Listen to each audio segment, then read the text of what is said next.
people will abandon what they say is a principle when things aren't going their way. You know? So one of the first things Elon said when he took over was like, comedy is now legal on Twitter. And he was like, it's time for free speech, time for comedy, time for people to actually have fun on Twitter again. And then what people started doing was they started changing their names to Elon Musk. Right? So people changed their Twitter handles to Elon Musk. And then they just started tweeting things as if they were Elon Musk. They were like, I'm such a terrible person, my wife left me. Just random shit, right? And then Twitter just banned all of their accounts. They're like, suspended. And then he was like, no parodying of people on the... He's like, unless you say it's a parody, it's like what? So it's not funny now? Remember the moment when Trevor Noah transformed into a savage truth teller and publicly obliterated not one, but two of the most inflated egos on Earth? Buckle up, because he didn't just throw jabs at Elon Musk and Donald Trump, he tore apart their entire personas with ruthless precision and razor-sharp wit that left everyone questioning what's real. Imagine a billionaire tech tycoon and a former US president getting roasted brutally on live TV. And guess who's lighting the fire? Yep, Trevor Noah, holding the mic, dropping truth bombs, and leaving the stage in flames. This isn't just comedy. It's a legendary takedown you simply can't miss. A shift after that, where Elon went from being the guy who's like, I don't get involved in politics, and I just think that it's good for us to look at both sides and try to find ourselves in a space where we're not exactly looking at like what has happened. And he was that guy. Yeah. Biden doesn't invite him to the White House. This man went full.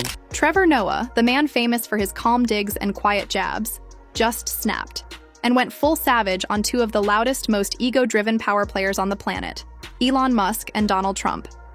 But make no mistake, this wasn't subtle, and it sure wasn't quiet.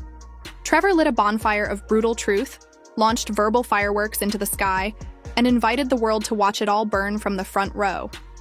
What followed was an unapologetic, fiery roast that tore through the inflated circus of Musk and Trump's delusional leadership. Loud, chaotic, and absolutely unmissable. Donald Trump has exposed the part of America that I'm willing to bet nobody knew existed. Nobody. Like, did you know about a special master? Any of you? Huh? I didn't even know there was an option. I've watched 10 million hours of Law & Order. Here's your rephrased script in a single, sharp, engaging, and click-worthy paragraph. Let's start with Elon Musk. Where do you even begin with the self-proclaimed cool billionaire who somehow turned Twitter into a chaotic pit of existential rants and bizarre electric car theories? Musk isn't just a tech mogul. He's a walking PR nightmare, armed with a Twitter feed that reads like a mashup of an over-caffeinated teenager and a grown man convinced he's one tweet away from being the next Steve Jobs. If you've ever dared to scroll through his timeline, you've seen the madness, meme after meme, as if he's desperately trying to fit in with Silicon Valley's cool crowd. And let's not forget, this is the same guy building spaceships while tweeting like your awkward uncle who still thinks the internet is a new thing. You know, because Trump seemed... People forget this now, but I remember when Donald Trump was running for president, he had no ally, right? So it was Trump, Steve Bannon. That was it, right? But Trump was the antithesis of the Republican Party as they saw themselves. Yeah. You know, I remember, whether it was the people running the RNC or whether it was people who were running against him, they were like, oh, no, this guy is a pariah. Mm-hmm. He's a joke. He does not represent our values. So the establishment Republican Party was not for Donald Trump. The media was not for Donald Trump, right? Fox News was also like, meh, who's this guy in that way? But the real highlight? Watching Trevor Noah absolutely roast Elon Musk, the self-styled world changer who loves to flex his Tesla and SpaceX dreams like he's humanity's last hope. In one brutal, glorious takedown, Trevor exposed the absurdity. Behind Elon's shiny promises, self-driving cars, hyperloops, Mars missions, all pitched with that same, I'm saving the world energy, as long as no one expects him to actually help everyday people.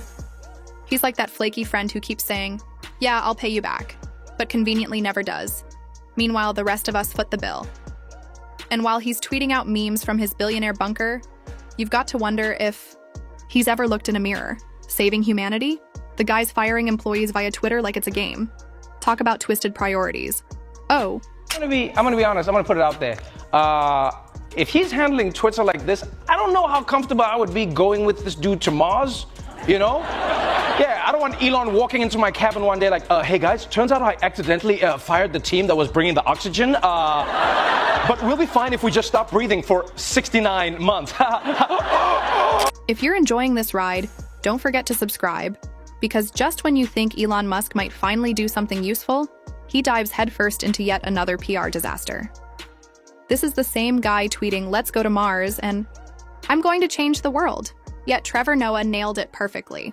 Musk's version of changing the world looks more like a billionaire LARPing as Tony Stark, while ignoring the real problems right here on Earth.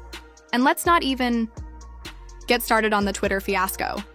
Musk thought buying the platform would crown him a free speech savior, but all he did was turn it into a digital wasteland filled with chaos, misinformation, and unchecked harassment.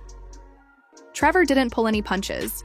He called out the twisted irony of Musk's free speech mission, which ended up being less about freedom and more about enabling toxic voices to run wild. If that's progress, hard pass. Killed it.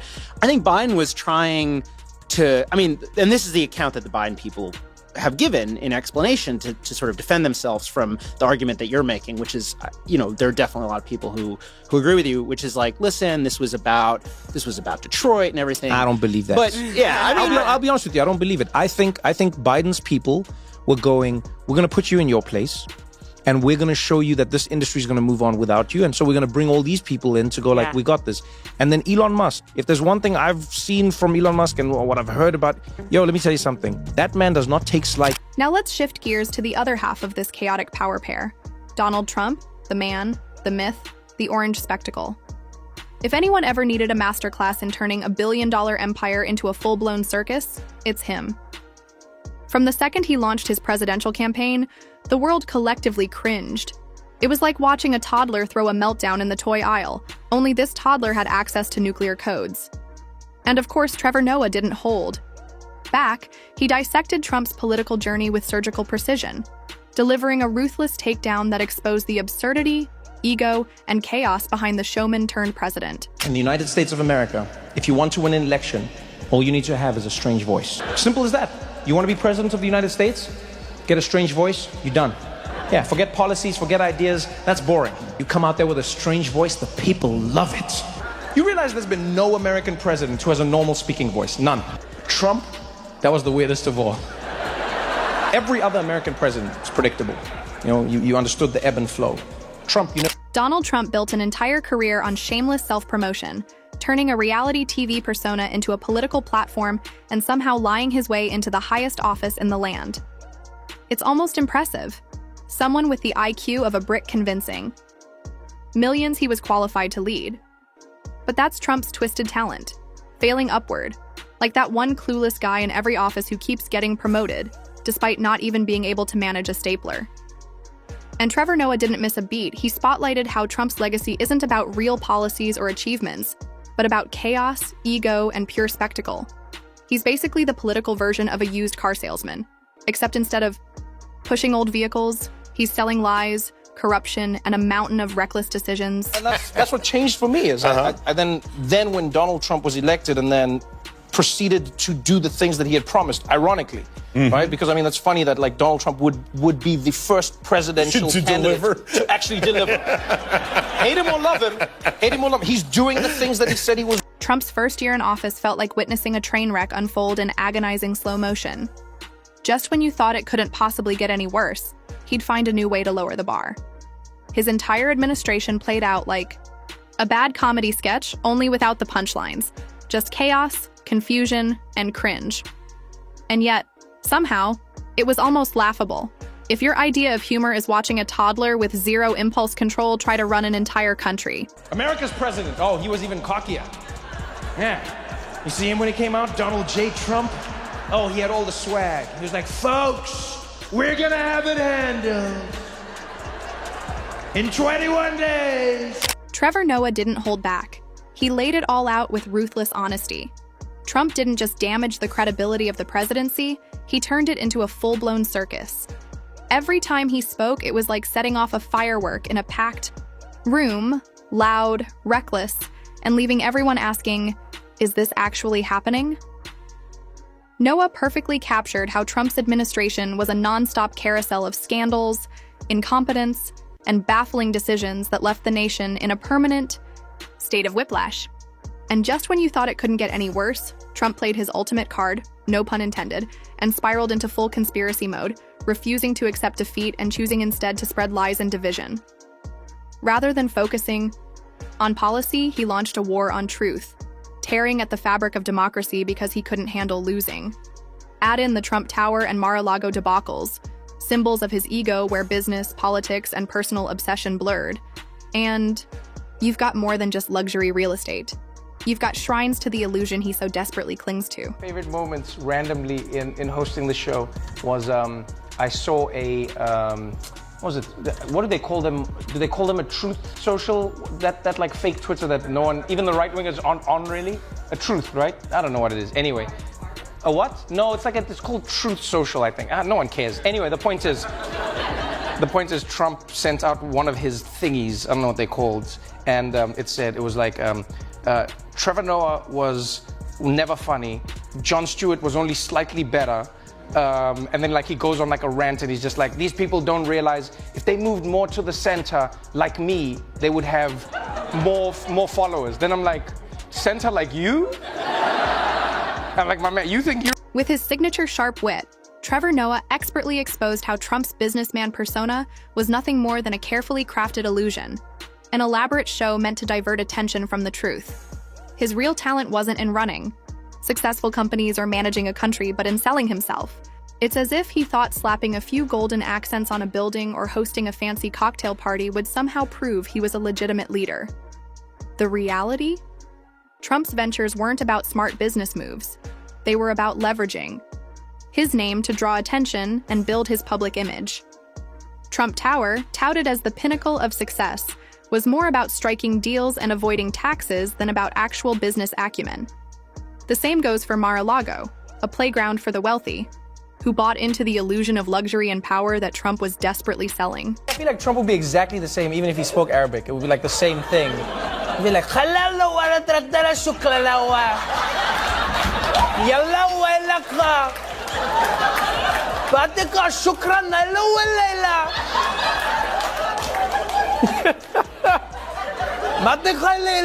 Don't try telling Trump any of that, though. His mantra has always been about winning, no matter the cost or the truth behind the claims. The problem? Winning for Trump never came with a reality check. His version of success wasn't grounded in real achievements. It was all about perception, where his bluster, ego, and constant self-promotion were the only things that mattered. The sad truth? The only thing Trump was truly good at was running a brand, not a country.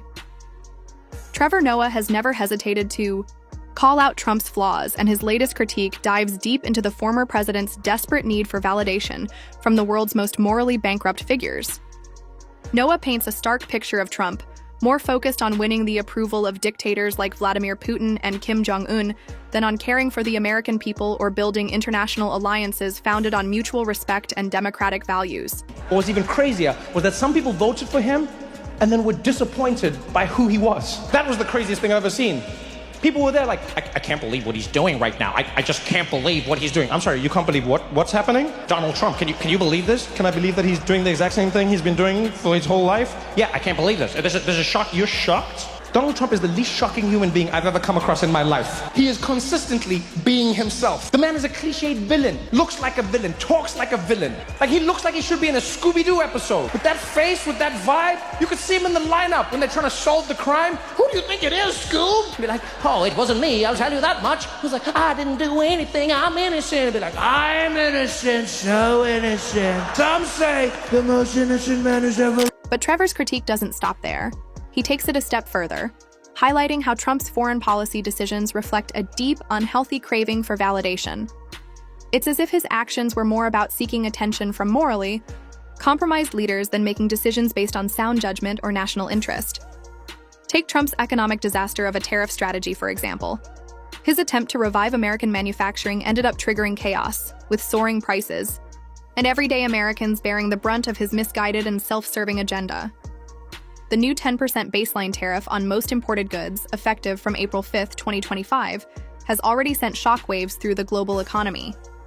It's disrupted trade relations and put even more strain on an already fragile U.S. market, turning his vision of economic revival into a nightmare for regular people. You never knew what to expect. The volume on his voice all over the place, inflection where it didn't make sense. Do you know how hard it was to figure out where to put the volume on your TV when watching a speech? I had to sit there and write it like a shitty DJ the whole time as you speak, because you wouldn't know where it would happen. He'd be up there. I think as Americans, we try and try, so try, big trying, all trying. What's truly mind-blowing, though, is how both Musk and Trump, despite their glaring flaws, have somehow managed to amass legions of loyal followers who will defend them to the bitter end. Trevor Noah didn't hold back, mocking this blind loyalty, pointing out how these two men have convinced their followers that every move they make is genius, even when it's painfully clear that it's not. The irony here is so thick you could cut it with a knife. The fact that Elon Musk, who thinks he's fixing the world with electric cars, and Donald Trump, who prides himself on not needing to read anything, are somehow hailed as heroes by some, is a comedy of errors in itself. But Noah's takedown wasn't just about exposing the incompetence of these two men. It was about calling out the entire system that enables them. It's like we're all starring in a giant unscripted reality show where the producers don't care how bad the plot gets, as long as the drama keeps unfolding. So, yeah, Trevor Noah didn't just take down Elon Musk and Donald Trump, he put the whole circus on blast. And honestly, it's about time someone did.